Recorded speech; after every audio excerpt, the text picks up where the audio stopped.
ध्यान देना। ऋषियों ने सोनकादिक ऋषियों ने सूत जी से पुनः पूछा, भगवान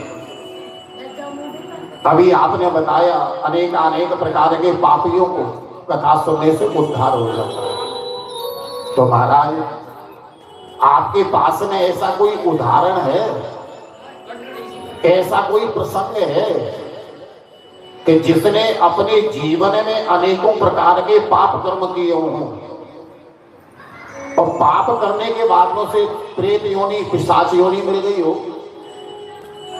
अथवा वो नरक में चला गया हो, पर एन केन प्रकारेण यदि उसने शिव कथा को सुन लिया तो क्या उसका उद्धार हो गया? ऐसा कोई उदाहरण है?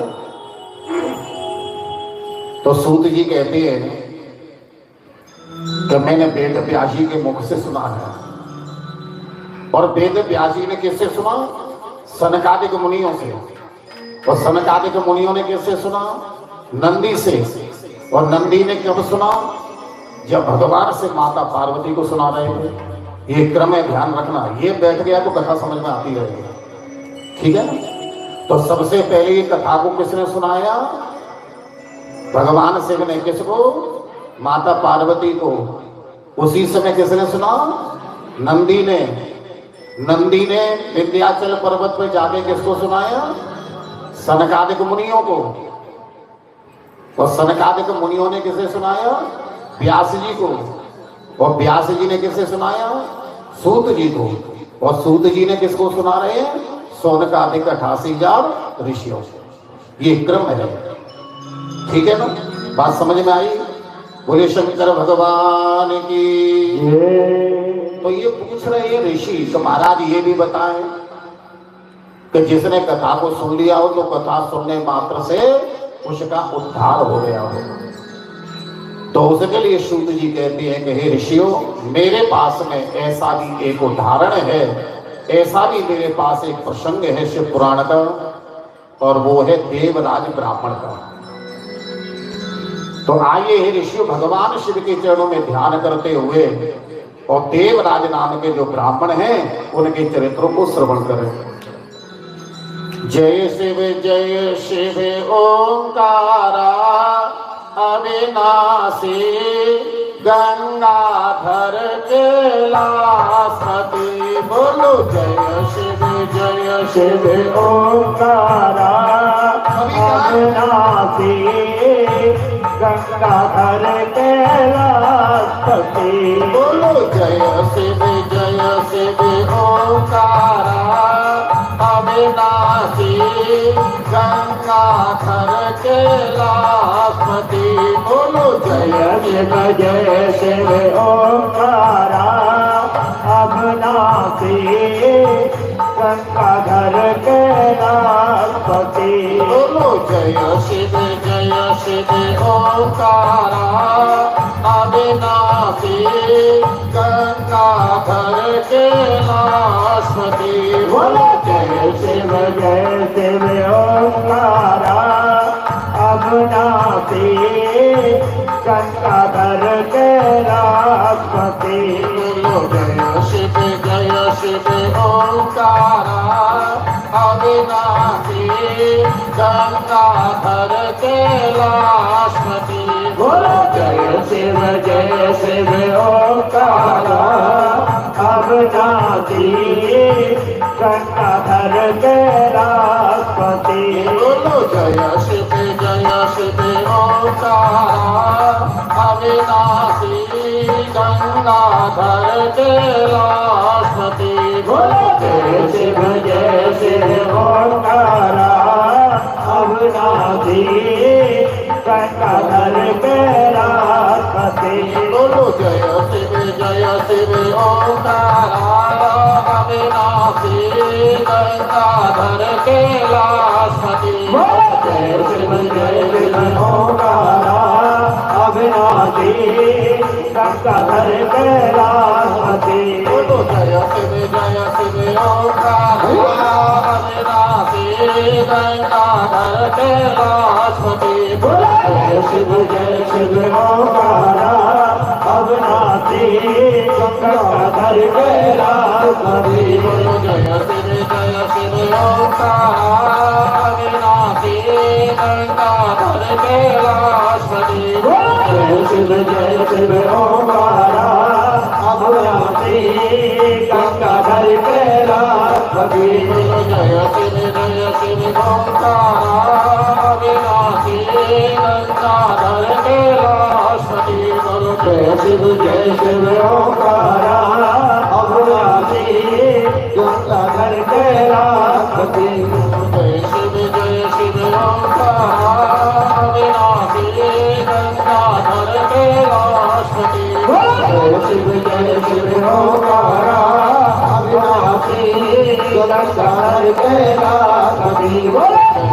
जय शिव ओंकार अविनाशी गंगाधर कैलाशपति। हरे हरे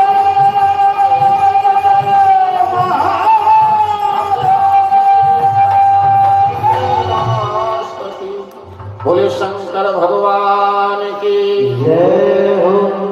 कि आसे के रात नगर ब्राह्मणों ज्ञान दुर्बला देवराज इति ख्यातो विश्वस्त्र जो वंचक। सूत जी कहते हैं कि ऋषियों, किरात नाम का एक नगर है और उस किरात नाम के नगर में एक देवराज नाम के ब्राह्मण रहते हैं। इन देवराज नाम के जो ब्राह्मण थे, इसका कि जो ज्ञान था बड़ा दुर्लभ था।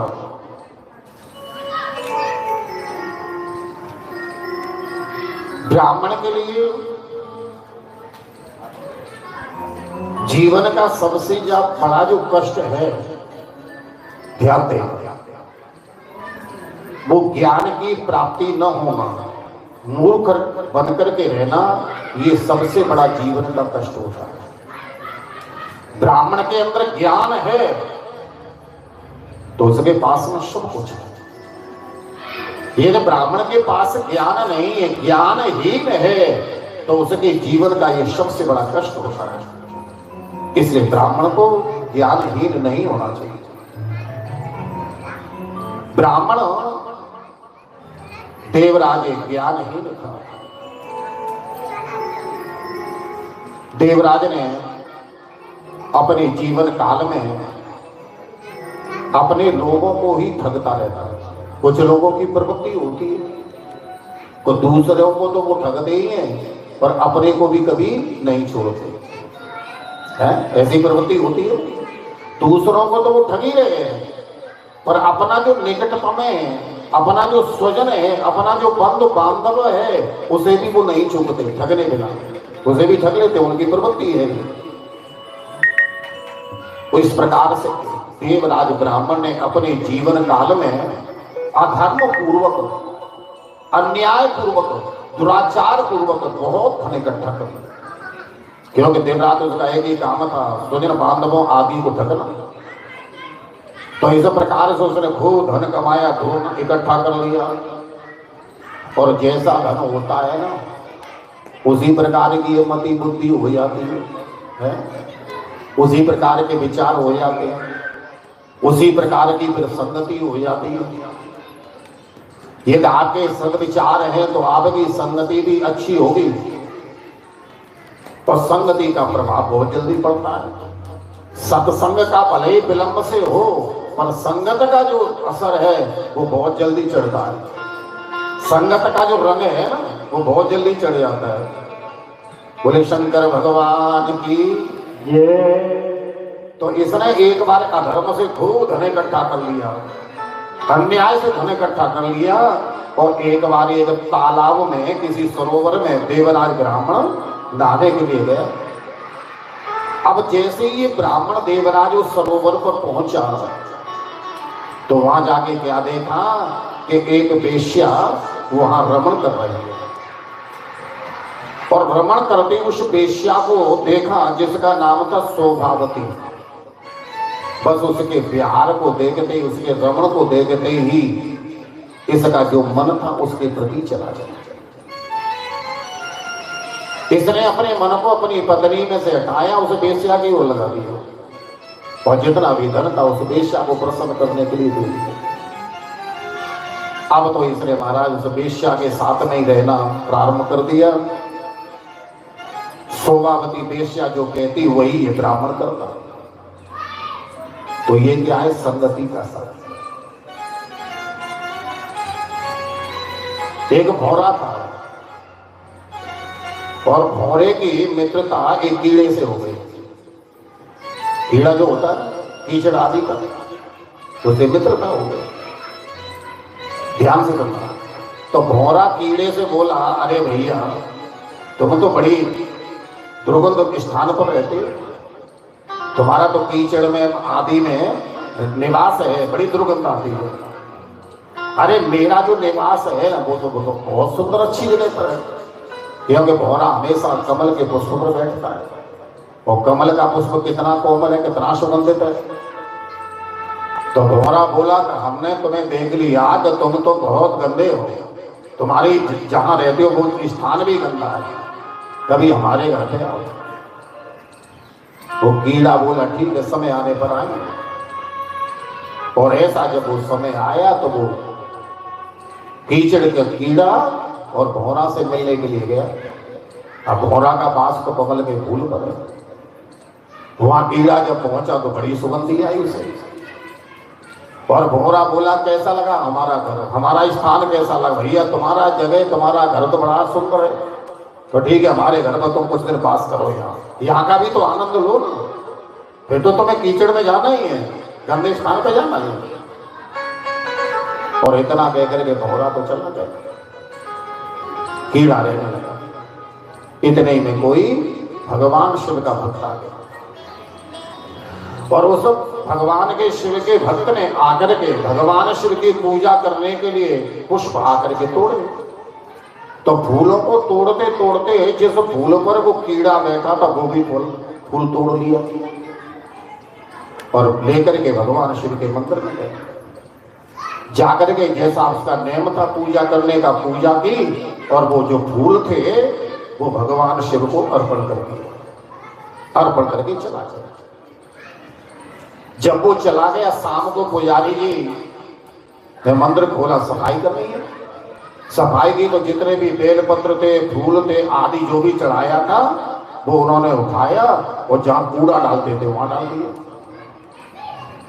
अब पुजारी ने वहां उसे छोड़ दिया। अब कूड़े उठाने वाला भी तो कोई है। अब फूल को इधर उधर तो फेंका नहीं जाता। भोले बाबा के भगवान पे चढ़ा हुआ फूल है, तो फूल उठाने वाले को अब उसको फूल को कहां डालोगे? यमुना में प्रवाहित करोगे, गंगा जी में करोगे? तो वहां शिवालय के पास में गंगा जी थी। फूल उठाने वाले ने, कूड़े को उठाने वाले ने जाकर के उनको गंगा जी में प्रवाहित कर दिया। अब गंगा जी में जब पहुंच गया तो गंगा जी की जो लहर है उससे फूल इधर से उधर हिलने लगे। इतने में भौरे को ध्यान आ गया, अरे अपने मित्र को चल करके देखें कैसा है वो, कैसा आनंद ले रहा। अब जिस पेड़ पर वो फूल लग रहा था, जहां छोड़ के गया भौरा, वहां आके देखा तो वो फूल ही नहीं है। भौरा समझ गया कोई पुजारी आया, भगवान शिव का कोई भक्त आया तो फूल को तोड़ ले गया, तो मेरा मित्र शंकर जी में पहुंच गया। भौरा उड़ते उड़ते शंकर जी के मंदिर में आया, वहां के देखा तो मंदिर की तो सफाई हो चुकी है। फिर भौरा ने सोचा जरूर पुजारी ने यहाँ से फूल पत्ती उठाई है, कूड़े के स्थान पर डाल दी होगी, तो वहां देखो वहां मिलेगा। वहां करके देखा तो वहां फूल पत्ती नहीं। तो भौरा समझ गया बने कि अब मेरा मित्र गंगा जी के जल में पहुंच गया, वही मिलेगा। उड़ते हुए भौरा गया गंगा जी के तट पर, जाकर के देखा तो उस फूल पर बैठा हुआ उसका मित्र वो कीड़ा गंगा जी की लहरों में आनंद ले रहा है। उसने कहा मित्र, हाँ मित्र, अरे मैं तुम्हें बगीचे में ढूंढा, मंदिर में ढूंढा, कूड़े स्थान पर ढूंढा, कहीं नहीं मिले, तब दौड़ के मैं यहाँ आया। अब तुम यहाँ आए हो तो आओ तो मेरे साथ चलो।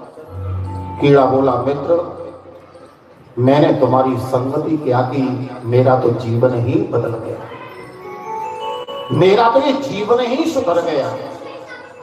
मित्र भोरा यदि मैंने तुमसे मित्रता न की होती, मित्र भोरा तुमसे यदि मेरी संगति नहीं हुई होती, तो आज मुझे गंगा जी का तट नहीं मिलता, गंगा जी का सानिध्य नहीं मिलता। अब मैं यहाँ से वापस नहीं जाऊंगा।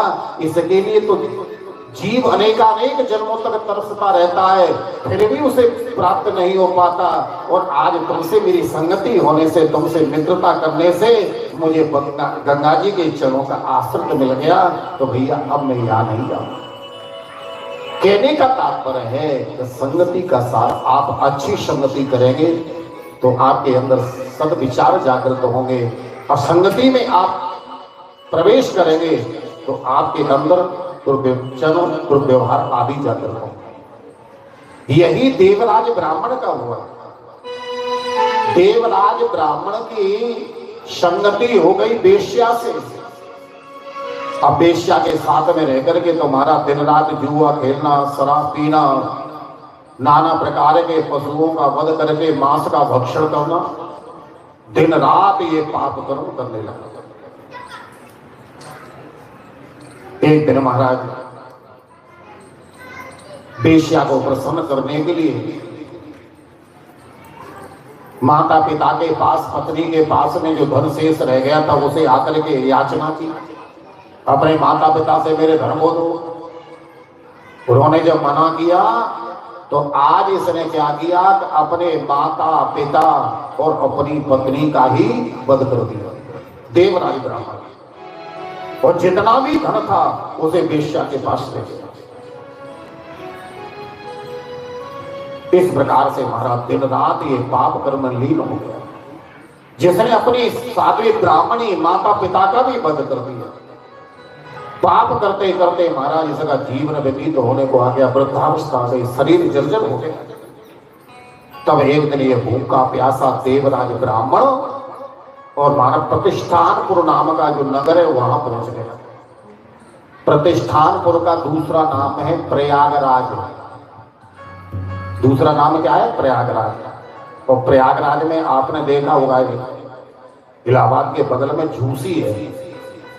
झूसी गांव पड़ता है, गंगा जी की पल्ली साइड के किनारे पर ही है झूसी। तो वहां प्रतिष्ठानपुर में पहुंच गया। वहां जाकर के इसको एक शिवालय दिखाई पड़ा, भूखा प्यासा था। इसने सोचा इस मंदिर में कुछ खाने को मुझे मिलेगा।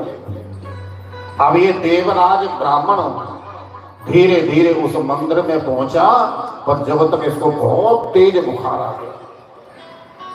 एक तो क्षुधा से पीड़ित, भूख से पीड़ित, दूसरे महाराज इसे बुखार आ गया बहुत तेज, तो उसे भी पीड़ा होने लगी। और मंदिर का जैसे ये बाहर बरामदा है ना, उस बरामदे के कोने में जाके बैठ गया। तो यहाँ क्या देखा कि मंदिर में एक पंडित जी भगवान शिव की कथा कह रहे हैं, शिव पुराण की कथा कह रहे हैं, लोग सुन रहे थे। अब संयोग से बुखार से इसका शरीर तो तप ही रहा था। कथा सुनते सुनते भूख के कारण से, बुखार के कारण से इसका शिवालय में ही प्राणांत हो गया, प्राणों को त्याग दिया। जब प्राणों को त्याग दिया तो यमराज के जो दूत है वो लेने के लिए आए और इस जीवात्मा को ले गए। इतने में भगवान शिव के गणों को पता चल गया। ये दौड़ करके गए और यमपुरी में जाकर के उन दूतों से उसको छीन लिया, इसे छोड़ो, ये जीव बड़ा पुण्यात्मा है। यमराज के दूत कहते हैं नहीं नहीं, ये पुण्यात्मा नहीं है, ये तो पापी है। इसने सारे जीवन पाप कर्म किया है, सारे जीवन अधर्म से धन को संचित किया, नाना प्रकार के पशुओं का वध किया, मांस का भक्षण किया, मदिरा का पान किया, जुआ खेला। और इतना ही नहीं, इसने अपने माता पिता, अपनी पत्नी का भी वध कर दिया। इसलिए पुण्यात्मा नहीं, ये पापी है। भगवान शिव के पार्षद कहते नहीं नहीं, इसने अपना प्राणांत जो किया है वो भगवान के शिवालय में किया है और भगवान शिव की कथा को सुनते हुए किया। इसलिए पुण्यात्मा है, ये पापी नहीं है। क्योंकि भगवान की भी वाणी है, भगवान ने भी स्वयं कहा है कि सन्मुख होए जीव मोए जब ही सन्मुख होए